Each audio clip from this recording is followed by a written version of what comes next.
تخيل أنك تعيش حياة كاملة، لا تبكي، لا تمرض، لا تخسر، لا تفقد أحد. حياة بلا شك يتمناها الجميع، لكنها غير موجودة.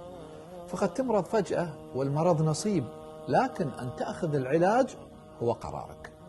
قد يرحل عن دنياك شخص قريب جدا إلى قلبك، رحيله نصيب، لكن أن تعيش عمرك متألم هو قرارك.